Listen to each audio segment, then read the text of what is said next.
ये कानूनी अदालत तो कोई शको शुबा था ही नहीं, जाहिर है। वो वैसे तो बड़ी ज्यादती की, इतना लेट कर दिया।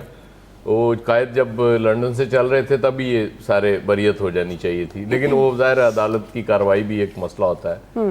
आप देखें ना, आज जज साहब को कितनी जल्दी थी, उन्होंने दलाइल देने वालों को कहा भाई जल्दी खत्म करो, 45 मिनट में मैंने केस खत्म करना है, ऐसी की तैसी।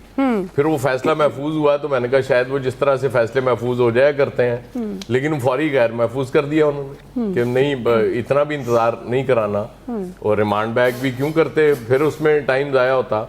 तो इसलिए उन्होंने फौरी एहतमाम किया कि कोई इसमें रुकावट बरकरार ना रहे। सही। अब वो जो 5 साल की नाहली वाला है वो भी जाहिर है चीफ जस्टिस साहब देख लेंगे उसको, सुप्रीम कोर्ट वाले वो काजी साहब, तो वहां से वो हो जाएगा। तो रुकावटें तो सारी दूर हो गई। सबसे बड़ी बात तो ये, मुबारक हो आपको भी। सही। और लेकिन खुश आप हैं वैसे ज्यादा। कायद ज़ाहिर कायद की खुशी पे खुश तो होना चाहिए। आपने देखा नहीं छोटे कायद भी कितने खुश हुए हैं, उन्होंने बड़ी वो मुस्कुराने वाली तस्वीर लगाई है।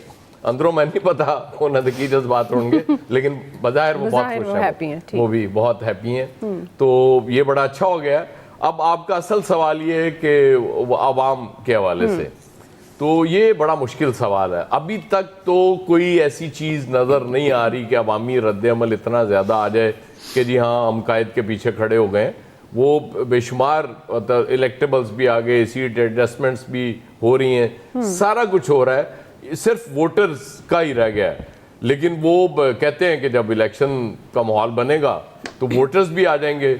अब इलेक्शन के हवाले से भी पता नहीं क्यों लोगों ने फिर शुबात पैदा कर आज भी काजी साहब ने कहा कि पत्थर की लकीर है कि 8 तारीख को होंगे इलेक्शन। मैं तो जाहिर है उससे हट के बात ही नहीं कर सकता, लेकिन मैं ऐसे ही सोच रहा था कि अगर खुदा ना खास्ता को ऐसा हालात बन गए कि जो जस्टिस अता बिंदयाल के साथ की गई थी कि वो मुख्तलिफ चीज़ों हो रही थी कि नहीं ये भी हम बंदे भी नहीं दे सकते, फलां काम भी नहीं, सियासी मुखालिफ नहीं है, और ये जो पुराने सियासतदान हैं इनसे उनका मुकाबला ही नहीं है। ये सारे पुराने हो गए, वो कह रहे हैं बहुत ज़्यादा, तो नए आने चाहिए। अच्छा, वो मैं कह रहा था कि अगर उस तरह के हालात बने जो चीफ जस्टिस अता बंदयाल के लिए बने थे, तो फिर मुझे नहीं समझ आ रही कि फिर काजी साहब क्या करेंगे। बहरहाल मैं अपनी बात इस पॉइंट पे ख़त्म करूंगा कि जज तो अच्छे होते हैं। सही है, बस जैसे दाग अच्छे होते हैं। नहीं जज देखें उधर ना मिलाएं आप, मुझे मरवाएंगे आमिर साहब। नहीं ऑफ कोर्स जजेस साहिबान तो अच्छे होते हैं।